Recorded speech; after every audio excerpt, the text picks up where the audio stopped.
My fear with media in this modern day is that we are disposable. I had a relationship with this station for 14 years, and I found out I got fired on Twitter. I ain't mad at it, that's the game. And I don't want to wake up and be cut from the team and then be scrambling to figure out what's next in the midst of all these media companies collapsing as well. That's the other thing that played into this. Everybody's fucking downsizing. Everybody's letting people go, everybody's merging. So it's musical chairs on talent. I started getting texts. I gotta explain myself. Man, I can't believe he said that about you. Like, what's going on? It's because Don Lemon can't even accurately report a story about Don Lemon. You know, jokes don't always land where you want them to. I was just you know why I was disappointed? Because my mom loved you. Mama Lemon, I'm sorry for the jokes I said about your son at the Correspondents dinner 2 years ago, and I hope you let me come over for sweet potato pie.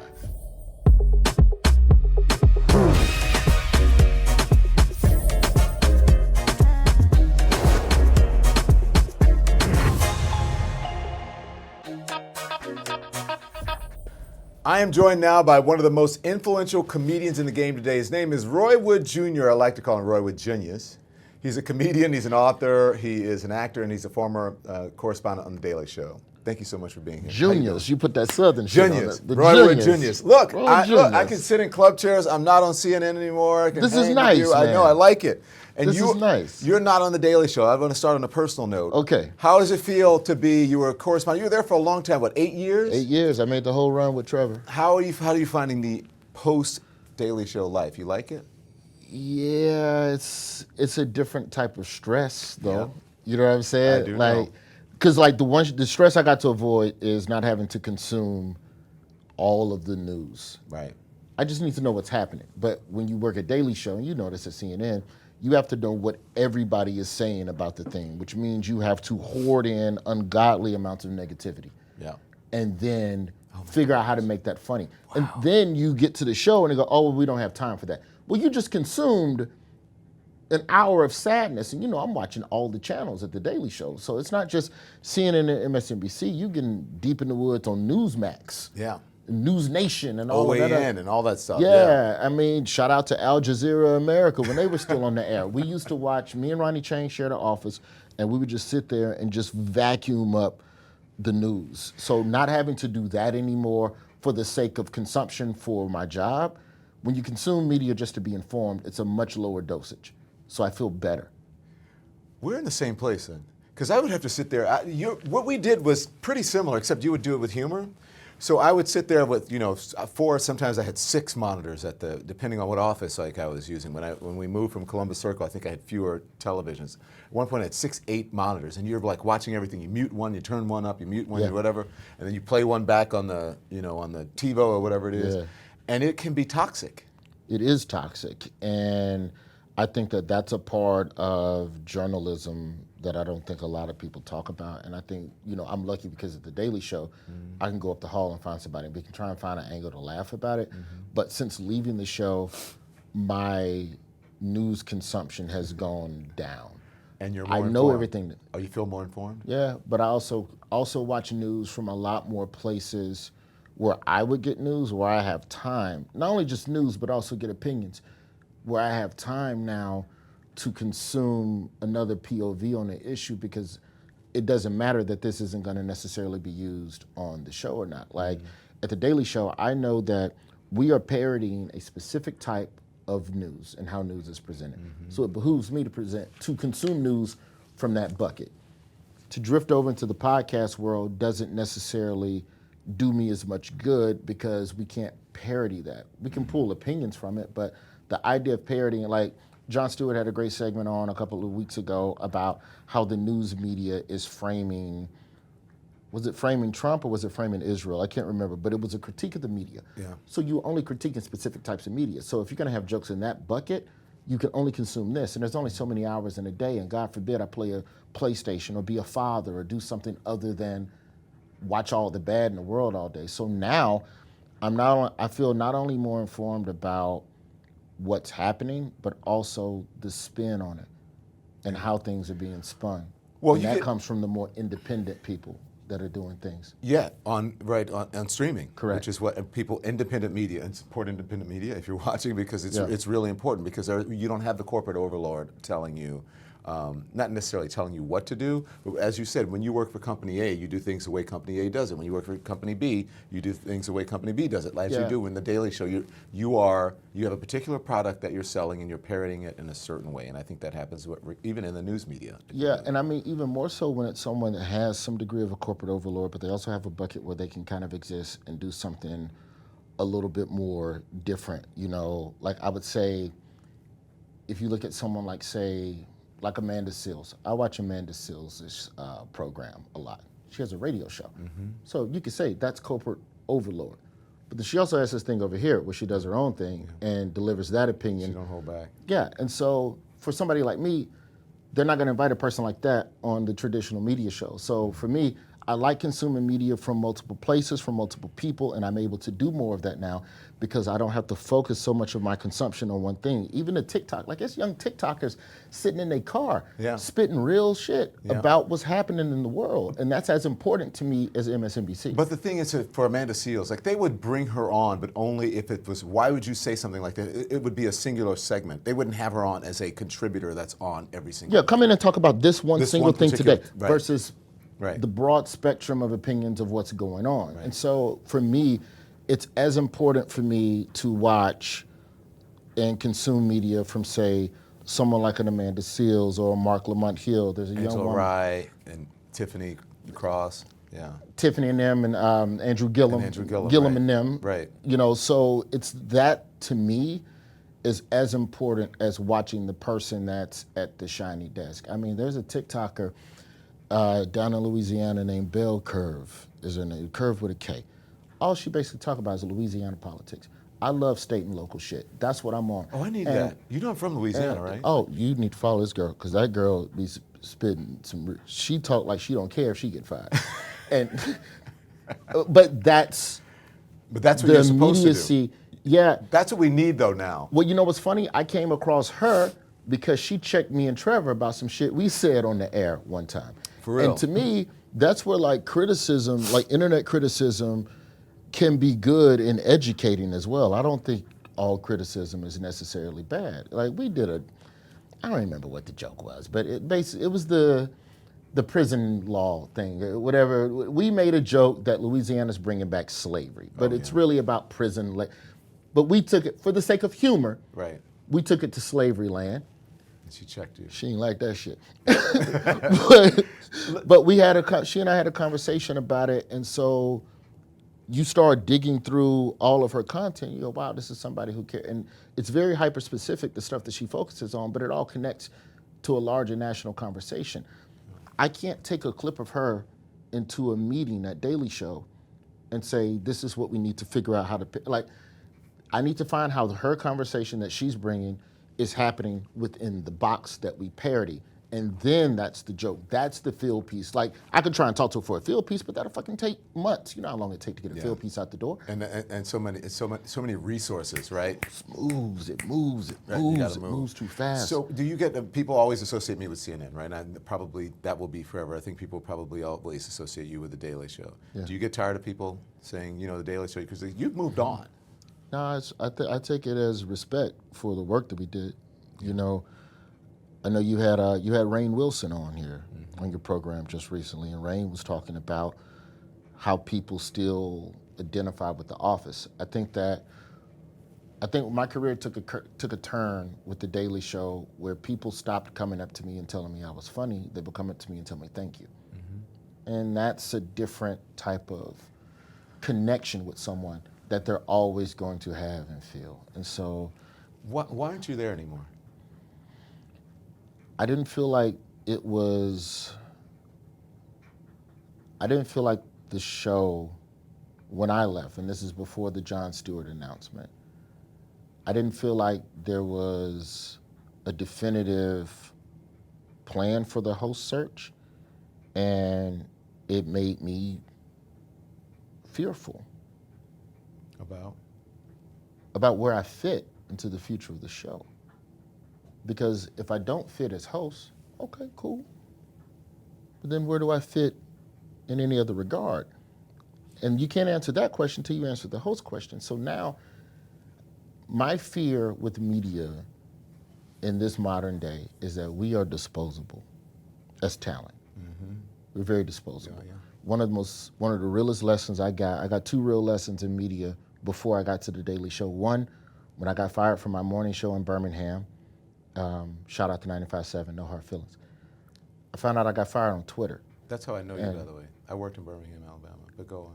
So, At WBRC at top. yeah, Fox 6. Yeah, Fox yes, 6 News. yes.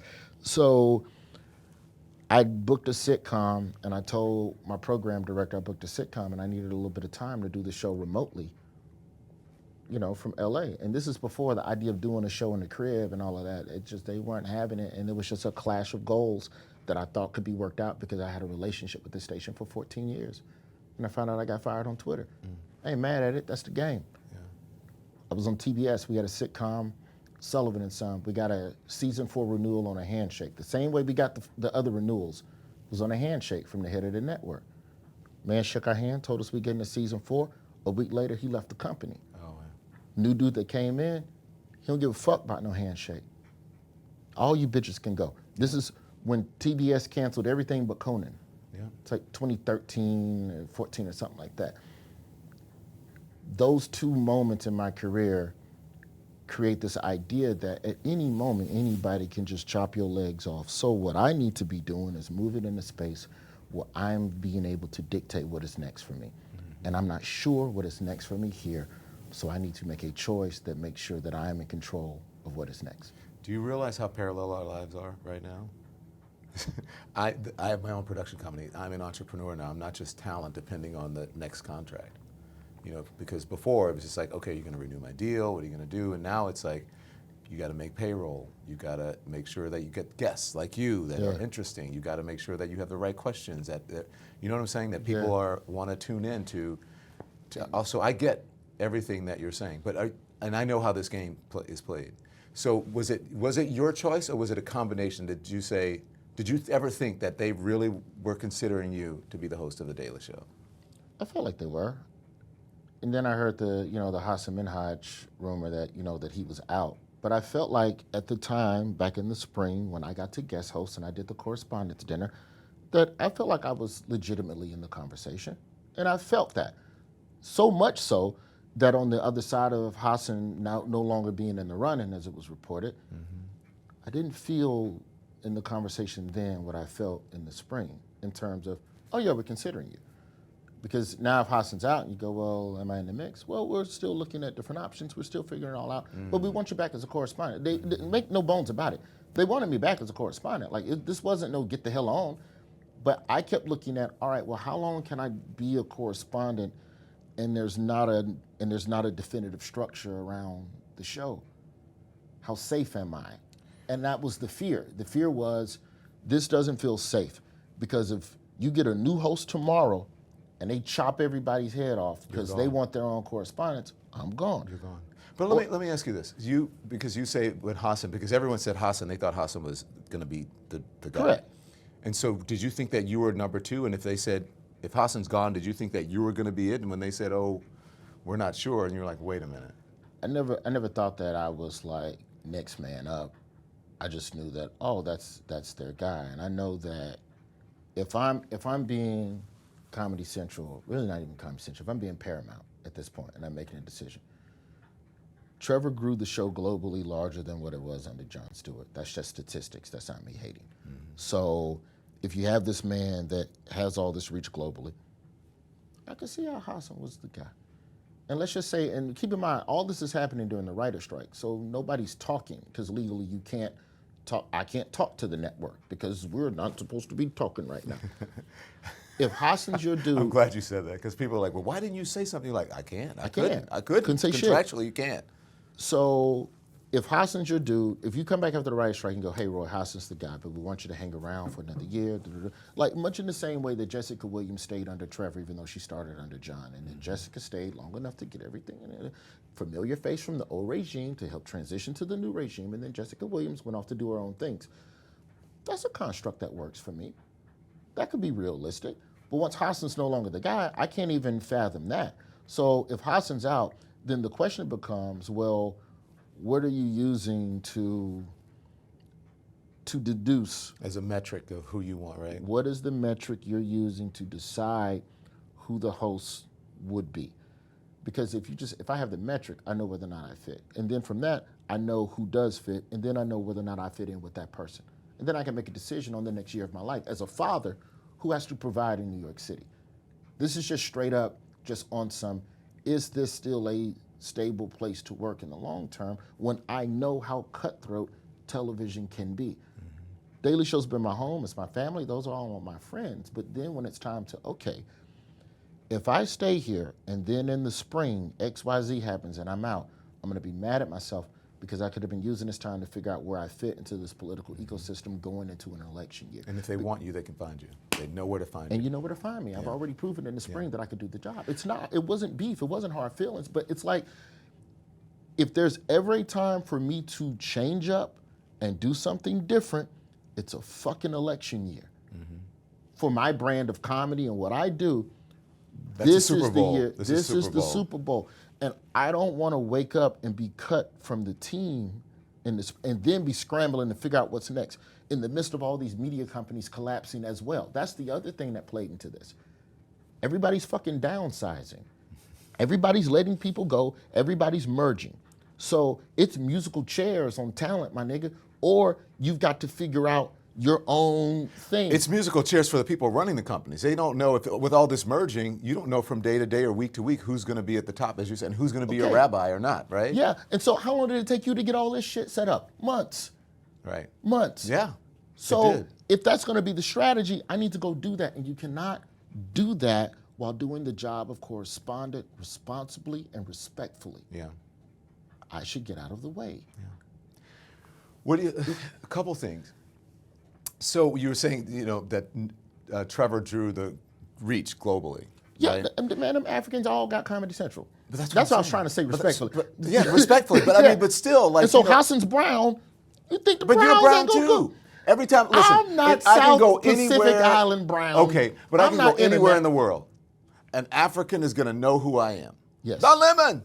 Everywhere I get it, Don Lemon. Are you who I think you are? Is terrible. They're going to know. But seriously, Well, I know you. I know you. They're gonna know you, and Indian people are gonna know me. Everyone's gonna know me. So I don't know if it matters to the rest of the world. And I know in America, you know who's watching TV? Black folks, especially during I the agree. days. Black women. I agree. American politics informs global politics. I don't think you have to be beholden. I'm not saying that You know that's it pays why the that- bills too. Yeah. America Yeah. pays the bill. And I'm not Domestic. saying that that's why Hassan was their dude. Let's also be real. Hassan had a Peabody. Hassan already had 3 seasons of a show similar on Netflix. Could have been a million reasons why that was your dude. What I'm saying is that if that was the metric, then I don't know where I necessarily would have fit into that. Yeah. So, if I wouldn't have turned the job down, if they offered me the job, I'm not gonna go, well, they don't know me in Zimbabwe. Right. Maybe no, I will take this job and inform the world about what's happening in America, and then from that, you can look and take a closer look at what's happening in your country and hold your leaders accountable. And I think that's the trend that Trevor started that, is still continuing now today. I get asked that the question show. all the time. Do you want another big network job? And I said, well, big. Don't put that in front of it because network. It's all different now. Everything is so. Diffused now. And I would say, well, if someone offers me like a huge contract, what am I going to go? No, but I want to do this now. I'm not actively in search for that. Are you actively in search for I'm in search of opportunities to reach people with my brand of humor. That probably will be self-produced more than likely. I'm happy to do it in conjunction with some people, but the ideas for me have been, I'm not in a rush. I'm blessed to not be in a rush. Sold a couple TV scripts, sold a book, so I can take my time. Now, it ain't CNN and get the fuck out of here money.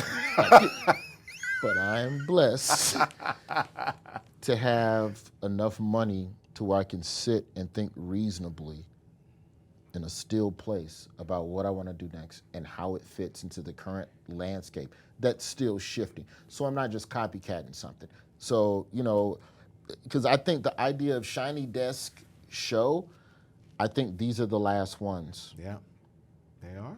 They are. Look, It could go circular again in another 10 years, but I think for now, we had critical mass probably 6 years ago. Critical mass for me, what I did was COVID, George Floyd, and Trump all together. I tip people now everywhere I go. You got me through the pandemic, or I saw you in George Floyd, or Donald Trump. I just think that was the zenith of cable news. And there will be other big events, and who knows what's going to happen in the world, anything. But where you have people sitting at home during a pandemic, there's nothing else to do. They're watching you on their phones, they're watching you on the TV screens. They don't have anything else to do on the internet. I think the same thing for The Daily Show. And Trevor was doing the show from his house, and I think it was probably the most relatable then when it was not at the shiny desk. Because we were all the same. Because they're all the same. I think the thing that cable news has to compete with, though, that political satire does not, is the loss and erosion of public trust. So the idea that people don't necessarily trust the news anymore, you can no longer be the place that feeds me everything because I have a bias and believe that y'all are gonna slant it one way or another. Also, the thing where cable news and political satire, I believe, are competing in the same space is with self-produced content from people that regular people, media consumers, trust more or laugh at more. I think part of what made, like when I say like that saturation point for political satire, I'm talking like maybe a year or two after Trump, where Wyatt Cenac had a show, Daily Show, Klepper, nightly show. It ended, they giving something to Klepper. Sam B had her show. Sam J eventually had a show. You had John Oliver. So there was, if we really go through the crates and really start digging, there were probably at its peak during Trump 9 or 10 political, all children of The Daily Show in some shape or form. 17, 18, 2017, 2018, around then. Yeah, if we sat and thought and really researched, you can probably run a graphic up on the screen. It was probably about 10 shows within that 3-year period. And the shows that are left now of those shows, Seth Meyers' show changed. Stylistically. So did Stephen Colbert. I thought, weren't they going to, this was the rumor, I don't know if it was a rumor, it was reported that they were going to flip Gordon and Colbert. And then Colbert started to do Trump. And then that's when he became successful. Or not successful, but that's when the ratings went up. That's when people started tuning in. So Gordon was going to move down to 11:30 and Colbert was going to go up. Yeah, later. Colbert wouldn't have liked that. Well, I don't think he would have been with That's that. word on the street. But Colbert's doing great. I'm not hating on him. I'm just telling you what was I mean, even if you look at, Gordon is a great example. Okay, as it relates going back to the Daily Show stuff. Okay, Gordon was shiny desk, very successful. That's very expensive to do, though. Yeah, really expensive. I haven't checked the numbers on After Midnight, but After Midnight is a great show. It's as informative and humorous and talking about some current topics. It don't cost what it costs to make James Corden. So cost is a big part of the factors now as well. And if you're going to make stuff cheaper, then you are closing the gap between what is seen as professional and shiny and funny motherfucker in the car with a good opinion. Yeah. And the good opinion wins. The funniest opinion wins. The most informative thing wins. If you look at even Israel-Palestine, I would argue that people are getting a lot of their information from folks that do not work for any of the major media outlets. As you said, they don't trust. Correct. They don't trust. So didn't you guys have a big part in that, do you think? I mean, in terms of criticizing the media, I mean, and creating don't trust them. Yes, well, I mean, listen. Remember, Jon Stewart went on Crossfire, and then that went away, and then Jon Stewart versus Tucker Carlson, Jon Stewart versus Jim Cramer, and then you guys are like, look at these idiots, look what they're doing over here. Yeah, I think there's definitely some holding some feet to the fire. Yeah, but that's what satire was supposed to do. But then why didn't changes necessarily happen? I agree, and I agree. It's truth to power. I mean, I'm supposed to, as a journalist, truth to power. You guys in political satire, I believe it's truth to power, and you get people. I think it's easier when you sort of, ease the, I forget what they call it, the beach or whatever. You sort of smooth out the beach for people to be able to go into the, and onto the land and understand what's happening. Yeah. So. Yeah, I think that for sure political satire as an entity is in an interesting place. I do not think that it will go away. It is needed, but the way in which it is packaged and presented to people, I think that is where we're in a shift, because if we're satirizing media. Media in itself is just information. It's just where you get it from changes. I wonder if, So though, the because look has to. I at some always point, say, I've evolve. said, and I think you believe similarly, like basically at the rallies, and even during the press conferences, all Trump is doing is stand-up. He's like doing crowd work. Hilarious. Right, it's what you guys do on the weekends or whenever, when you do crowd work, right, Yeah. when there's not. He's doing crowd work. Did he change the game for you guys? Yeah, I don't know. It's the debate about should we have been joking about Trump as much as we did, and did that help What do you fuel think of the that? fire? I have some opinions about that, but I want to hear what you think about it. I mean, as a man who did a rap video as Trump, rapping nothing but Trump's tweets, I can't criticize. And they watch all of that shit, by the way. Don't get it twisted. I know. Trump's That's- people, they watch all of these I've shows. realized, They I'll tell know. you, and I'll let you finish that, but I realized when we'd have meet with their, this is back in 16, run up to 16, we would meet with their people, The right, the comms team. campaign, the comms Yeah. team, and talk. They knew everything that I had said, every single thing. And then you'd meet with the Clinton people, and they were like, we don't know about that. They were sort of above it all. And that's where I feel like Trump is dangerous, because Yeah.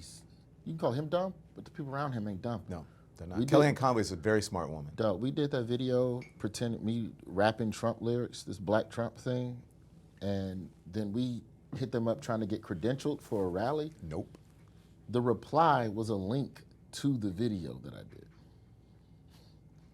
Wow. That's some cold That's- shit. I know. They They didn't just even said say yes or anything. no. They just sent the link. They just sent us back a YouTube link of our shit we did at the Daily Show. I'm like, get the fuck out of here. Don't come to this rally. But I think that because they thought you were going to make fun of the people. Or, I don't. just It wasn't whatever? even for me to go. It might have been like Klepper, or Ronnie Chang, or somebody. But just like, we don't fuck with y'all as a record label, as a whole. Like, don't show up. Well, they stopped messing with us too. Once he became the serious thing, they stopped because Yeah. then you'd have to really once you got to like talk about policy then, right? When you become the nominee, it's all about policy.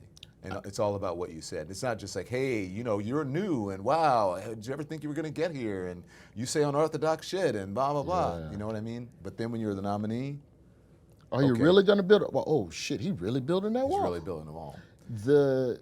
I think that jokes have if done properly, jokes can bring attention to something serious. If done wrong, they can be irresponsible and minimizing things that are far more serious than a laugh. And I think with Trump, what happened is that there's just such a deluge and a volume of content about him, not just from the media, but just in the populace as a whole, that not all of those jokes are handled with the same, because when you look at humor, we're just talking humor. People don't just get their chuckles from the Daily Show about politics. They get it from random, regular people who I'm assuming aren't always, not all of them, are going down the same rabbit hole of trying to inform you while also giving you a little bit of a laugh. They're not always trying to do that. So it's easy to just laugh at this dude for throwing towels at the Puerto Ricans during But Roy, is Trump hurricane. funny? Is it Yeah, funny? he's hilarious. He's hilarious. But So you am know what to I not- mean. Is it funny? He's Is it- hilarious, but do you ever think like, man, oof, would I be making jokes about Rosa Parks if it was in the thing? You know what I'm saying? Would I be No, making I jokes? wouldn't have been doing that. I wouldn't have also been on stage thinking that Hannibal Lecter was a real person, going R.I.P. to Hannibal Lecter. Hannibal Lecter, a real good guy. A great man or A something. great man. A fictitious serial killer, nonetheless. But you know what I said? fictitious- There were like So- you didn't joke about 9/11 for a while. Like now people like if you're what's his name who's on SNL and your dad died, maybe you could make a joke. And Pete people would go, Davidson. Pete Davidson. You would Yeah. say, okay, maybe. But even then, like, do you think it's funny considering what Donald Trump stands for and what he's saying he could do to the country and what he's doing to institutions, and he talks about black people and But women see, and that's all two this shit. different things to me, just as a comedian. This man talking crazy, I'm going to laugh at that. But now when it's time to vote, all right, let's put the laughs aside and let's really look at what the hell is going on. People in the barbershop believe you though. Okay, but then if I say he's funny, that's not me vouching on his policies. And to me, those are two different things. And I think that that's where a lot of people get into the idea that, well, don't joke about it at all because it really could sway some people who don't make that same delineation. It's the same reason they was mad at Jon Stewart for saying Biden's old. The same reason they get mad at anybody for saying Biden's old, because that criticism as a joke is funny, but then it could permeate into the subconscious of someone going, well, he's old, and Trump's funny, and funny Trump's old, even though Trump is only 4 years, 5 years younger? No, it's not even 5 years younger. Okay, Yeah. so Trump's still old too, but that's never the narrative because he's funny.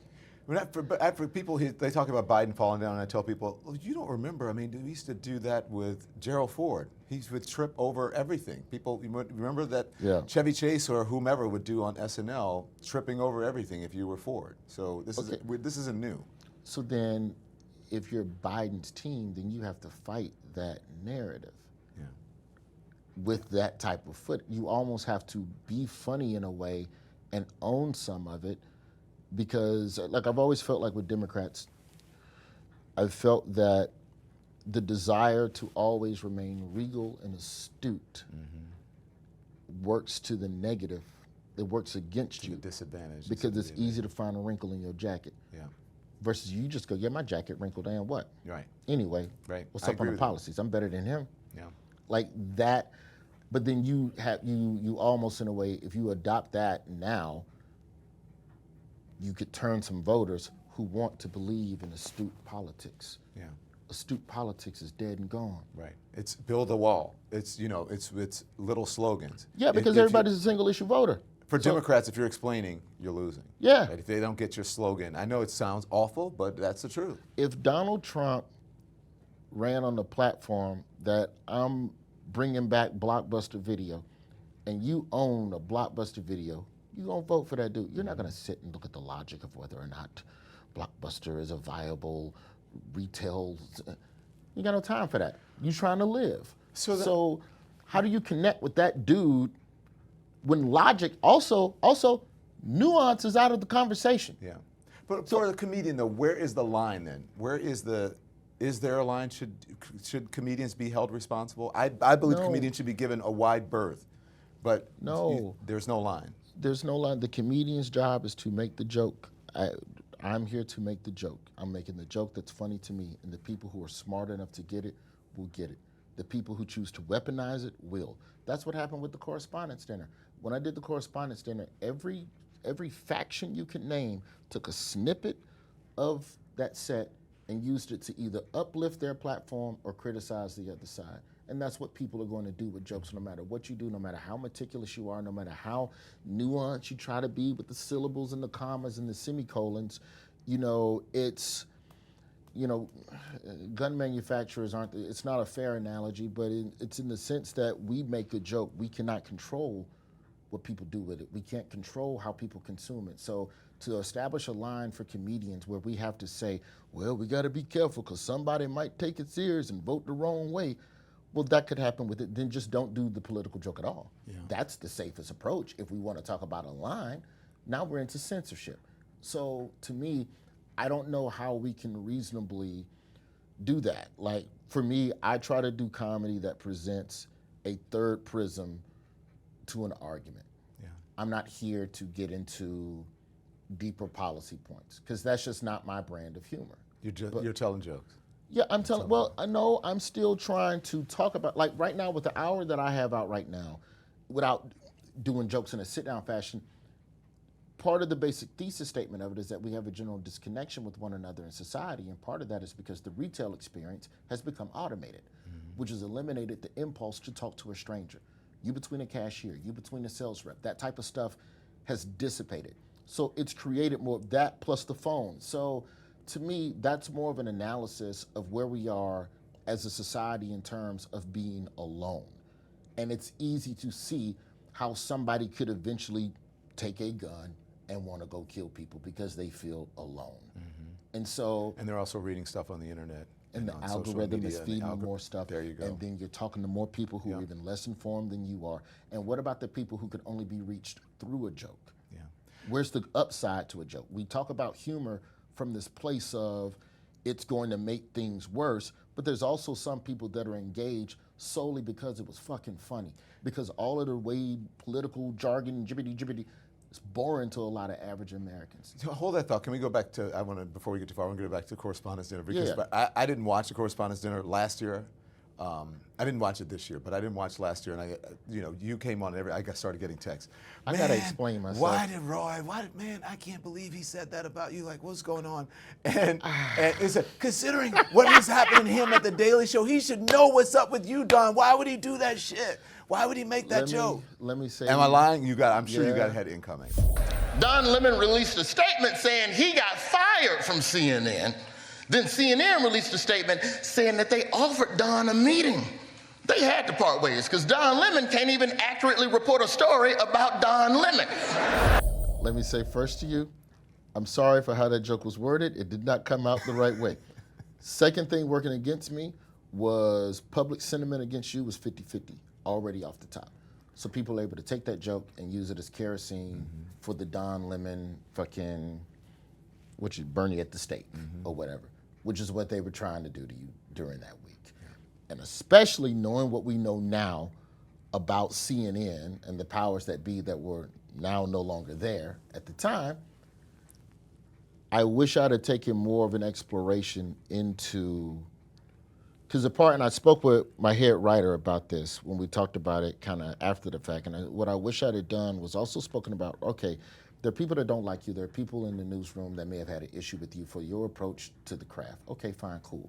But we also cannot eliminate the fact that what you were doing was essential in terms of uplifting blackness, because the backside of my correspondence speech, I talked about black media. I talked about my father's role in black media. I talked about black radio.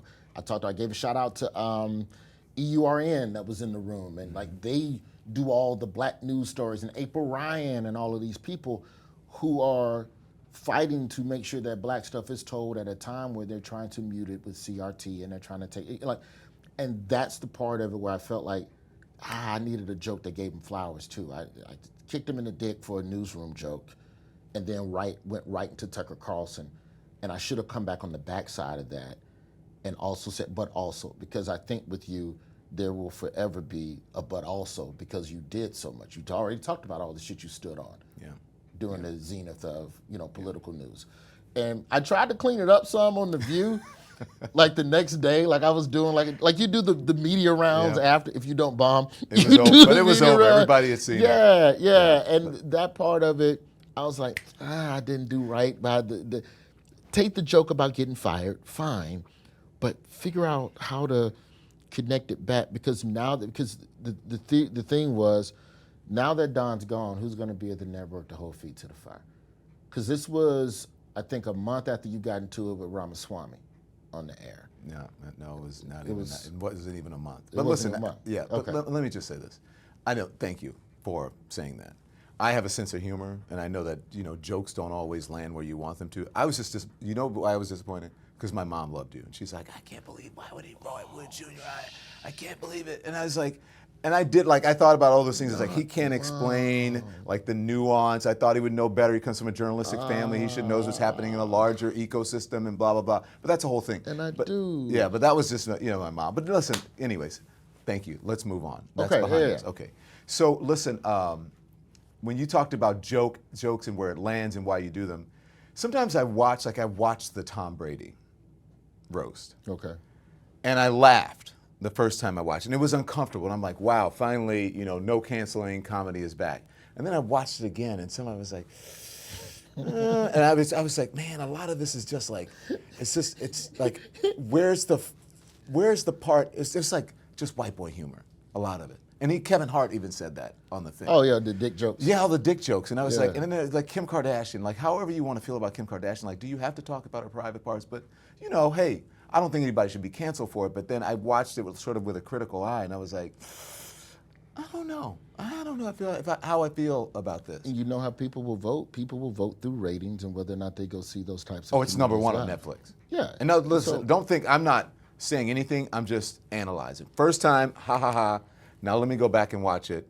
And then I was like, Yeah, and so then the next time they have a roast, will you watch it? I don't know. It depends on who it is. See what I'm saying? Depends so on then who it that's is. you voting with your viewership. And I think that's the one thing that's also with stand-up comedy. Comedians aren't out here doing jokes that nobody's laughing at. So you might not like the joke, but check the audio. If a comedian is doing something that is truly pissing people off and them not, it's painful to not get laughed at. It hurts to stand in front of people and not get laughed at. A comedian eventually will change that. So if they are doing something that is truly turning off audiences by and large, night after night, not just television, they're gonna make tweaks, they're gonna make adjustments. And that's also the other thing with comedy is that comedy is one of the few art forms that is created in front of the consumer. So you might catch the joke in the early stages of its metamorphosis into something that's polished. That's why a lot of comedians bag the phones, because they don't want you critiquing the joke early on. I get that. Because we need you to see the finished product. If you had to watch the dude kill the cow to get your steak, would you still eat it? So some audience is showing up when they're killing the cow. And other people are getting a perfect T-bone. What if it feels like the punchline, though, is just cruelty, just to be cruel, just to be mean? Yeah, I agree with that. I think it's not my brand of humor, but who is the person that likes that? And There are if that people who like if that. the comedian can find people who will pay him every night to be nasty and mean and vile, then cool. I think Netflix has shown people a long time ago with Chappelle where they stand when it comes to not having comedy cross a line. They want all types of, like as a network, as an entity, Netflix has already proven we want jokes. We don't care about nothing else. Let the jokes fly. But there's a difference between you, I think what you do, what Chappelle does, what Jon Stewart does, and there are a handful of other people, is that you not only do comedy, you do social commentary, which really has an effect on people. And that's why what you say sticks more, because it's not just a one-liner, right? Yeah, it's about feeling. Yeah. And so you are different in that respect. I think you have just as big a role in social commentary as you do in the comedy world. And I appreciate that. For me, With that, the question is, with that, is it a different responsibility that goes along with that? Because I said people in the barbershop believe you. yes, if you're that type of comedian, yes. But I also wouldn't necessarily lean on, let's say, Mike Epps for the same political satire. Mike Epps has made it perfectly clear, I'm up here for the jokes. So some comedians are nutritious, some are junk food. Sometimes you want junk food. That's good. I like that. Some people want a salad. I try to be a pretty even menu in terms of what I do at my restaurant. But this idea that, roast are a little different on the humor side of the game, but it still applies to the Because you're supposed to be roasting larger people. Cruelty is kind of the thing for roast. I think the issue with the roast and why it comes across as cruel is because a lot of those people don't know the person they're roasting. Right. Like if you go all the way back to the Chevy Chase roast, which was the one that kind of started this new era in the last 20 years of modern day roast, the thing about the Chevy Chase roast at the time on Comedy Central was that so many people didn't like Chevy Chase, they didn't even come to roast him. So they had to bring in strangers to roast him. And then the joke became, well, who are you? Well, who are you? And it ended up being funny. Greg Giraldo was the GOAT. It was the rise of Jeff Ross. Like that era, I think Sarah Silverman may have done some of those roasts as well. Patrice is there. Yeah, so it's like they made diabetes jokes about Patrice to his face in one of those roasts. I don't remember which one it was. Do you remember the Gilbert Gottfried joke for Lisa Lampanelli? No. I'm afraid to even say it. Should I say it or no? Should I say it? He's dead. We can say it. So we can't cancel. He is dead, right? He's dead. Okay, we can say So it. Lisa Lampanelli had this reputation of dating black men. Correct, at the time. She's not married to one now. And Gilbert Gottfried said, I want to know where all of these black men are. I'm not telling you. I want to know where all these black men are who she's supposedly sleeping with. Because in this day and age, what black man would want to be caught inside of something the size of a slave ship? And I fell off of my couch. I was like, that is the cruelest joke. But it was hilarious. Now, why did that not feel sexist or racist to you? It was. But as I said, when I watched the Tom Brady roast, I laughed. But when thinking about it, I'm like, oh, that's kind of cruel. Well, because but that's what's not supposed to seep in I for know. a roast. Yeah. You're supposed to go, well, I hope Gilbert knows her and everything's okay. I think as comedians, I think it's all okay. Well, some of the roasts, motherfuckers don't like. They be mad for real. They get mad. Yeah, They get mad. Yeah, but that's like, it's never public. Like I wouldn't name names, but like some folks are like, well, who the fuck are you to make that joke about that a me? joke about me, Because yeah. I'm fucking. Well, then you shouldn't have been at the roast. Yeah. Because you're sensitive and you're worried about your image for real, for real. So here's the thing. So I love comedy, right? I love but I will watch these roasts and I go, who is that? I don't know who that person is. And look, it's hard to. I want to talk to you about racism in comedy and black and white comics or whatever.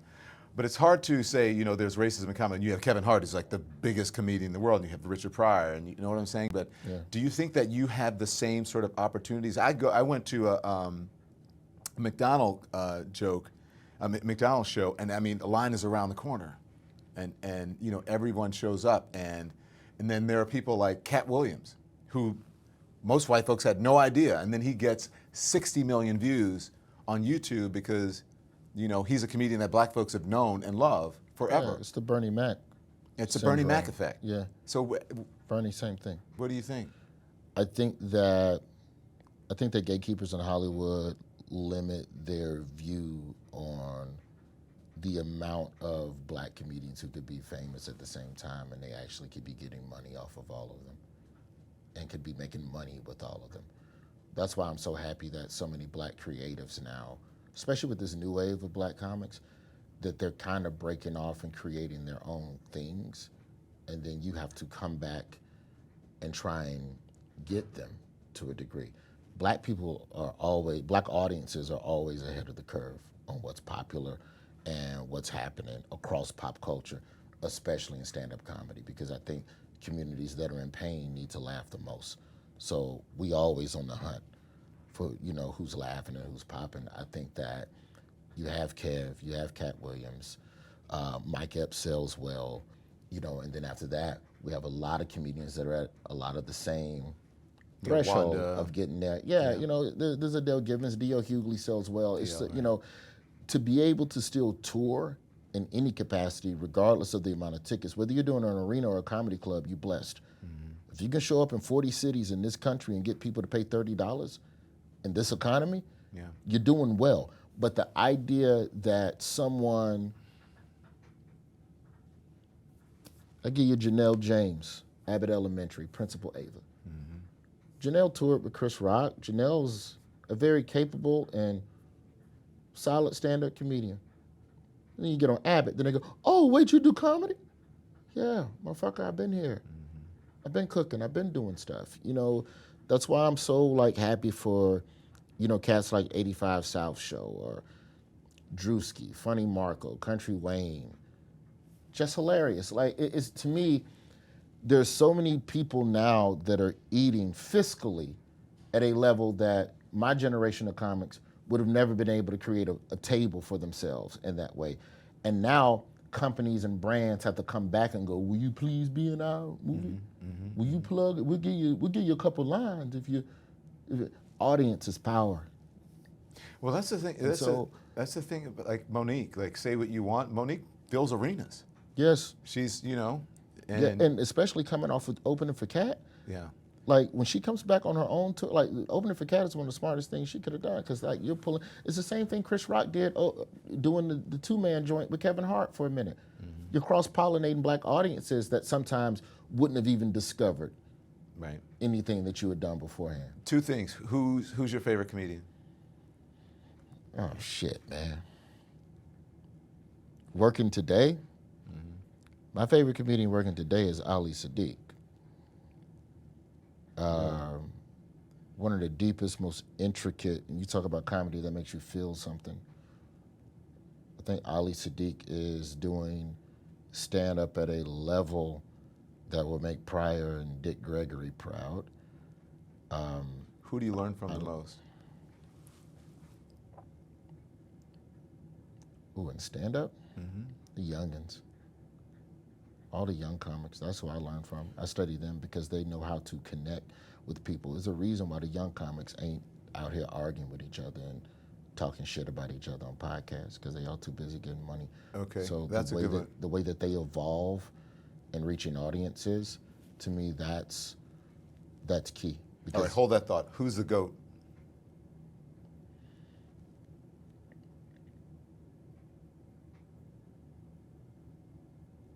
Current or Lifetime? See, you trying to make both. me, Who's a current you trying GOAT? to make me put Dave over Pryor, and I won't. I can't.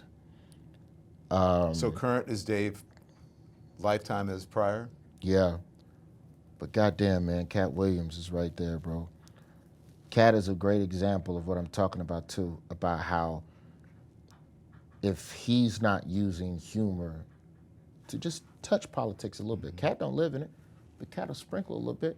That might be all the political IQ that somebody in the audience gets for the entire election cycle.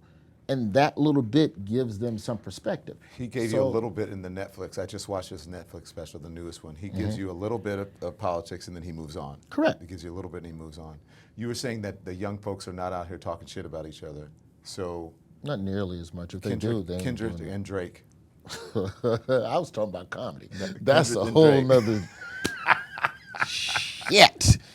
I was talking to Bomani Jones. I was joking with Bomani Jones. I said Drake got to get some of Kendrick's DNA and pray it's a slave master in his ancestry and expose him. Like the rap game didn't become expose journalists. This is Geraldo Rivera, Maury Povich. We have a secret. A guest is coming out right now, Kendrick. I read something recently. What do you think? So you think Kendrick is winning the battle?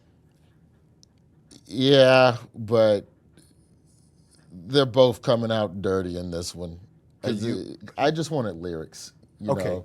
But Kendrick's argument is about authenticity in art. And that's what this is about. And I think that will bleed over into the next generation of rappers who now know they cannot come into the game and try to be something that they aren't. Wow. I truly think this will change I think what Kendrick has accused Drake of, true or false, in terms of on some culture vulture shit, I think that will affect how the next generation of rappers present themselves to their viewers. There's a lot of culture vulturing going on, especially with black culture. Yeah, it starts, but a lot of everything starts with black culture pretty much, and then it moves on. But my thing with just blanketing Drake as a culture vulture, and granted, I didn't say Drake was, but you know what I'm saying. Let me just music also and everything. state I'm a 45-year-old man. Okay, Big Crit is probably the last new rapper that I've listened to, and Isaiah Rashad.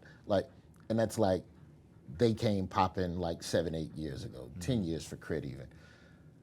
I would say that we also have to acknowledge that, you know, Drake put a lot of people on, put a lot of money in a lot of black artists' pockets and helped them with their careers. Now he benefited off of it as well, but I think the idea that your authenticity, your cultural authenticity could be questioned as a point of criticism in a rap is evolution on accountability and how you present yourself to black people and how you choose to move within our culture.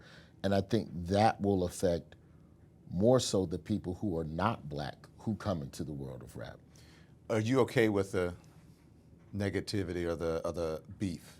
Yeah. Because I heard a comedian, a rapper, I can't remember what his name was, I just read it, and it said, they likened it to Taylor Swift. They said, Taylor Swift is out here fighting for fairness in music and rights and money or whatever, and then rappers are out here fighting and dissing each other in public. Do you think that's a fair criticism? No, And I that don't came think from a it's a rapper. fair criticism. I think you can take a break from being political for a minute and actually slap the shit out of somebody.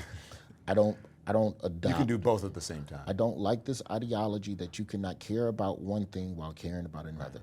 And that extends beyond the rap beef. This idea that because you didn't say something about this, then you don't care about that. You know what I'm doing. You know what I care about. So the idea that you're only vocal, that people should only be vocal about the positive thing and not address the other thing, I don't agree with that. Yeah. I think that the beef is perfectly fine. You don't want nobody to die.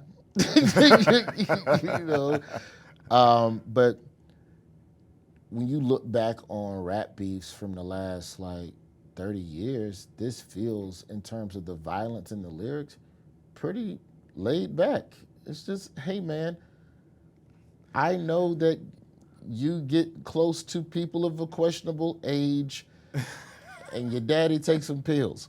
But like, versus that's why I fucked your bitch, you fat motherfucker. Listen, Kendrick has a Pulitzer. I mean, come on, damn. Yeah, That's huge.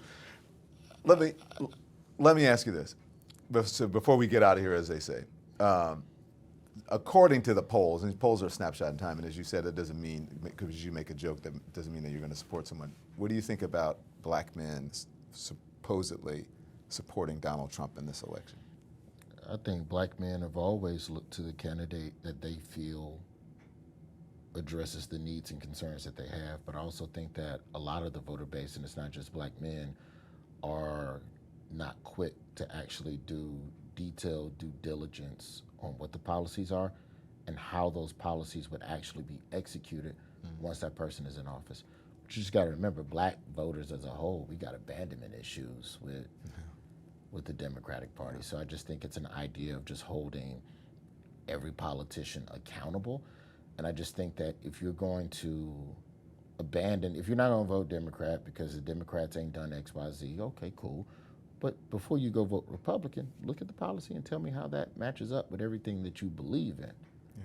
And I just think that, but, we still got a lot of time in this election, and, hopefully Biden and his people can figure out a way to connect. But people didn't believe. It's hard. But people didn't believe, people were saying Obama wasn't the first black president. Well, Trump's got cases, he's got baby mamas, he's got different wives. D.L. Hughley said that a while back, man, and I was like, damn, you're right, that is a black-ass president. What you got coming up? What Man, are you doing? I'm still touring, bro. I'm happy to still be out on the road. I sold a book, The Man of Many Fathers, to Crown Publishing, so that'll be out next year. I'm working on writing that. But in the short term, Bloomington, St. Louis, and Chicago, and that concludes my tour for this year. I'll be back out on the road this fall, but those are the last three if you want to see me live. I enjoyed this conversation. I'm happy we got to connect. I have notes. I have not looked at my notes once. I don't even need these notes. Tell your mama I'm sorry, man. Huh? Tell your mama I'm sorry. I will. Please do. Say, I'm sorry, Mama. Mama Lemon, get on the single. Mama Lemon, I'm sorry for the jokes I said about your son at the Correspondents' dinner 2 years ago, and I hope you let me come over for sweet potato pie. I apologize. We good now. And some crawfish bisque. And some gumbo. And some gumbo. Some of that New Orleans gumbo, please. Thank you. You're a good dude. Thank Appreciate you, man. I really appreciate it. Yeah, Thank you so much. Man. Thanks for watching The Don Lemon Show. Make sure you click on the image in the top right to subscribe to my channel and the thumbnail in the bottom right to watch more content from my show. And I'll see you next time.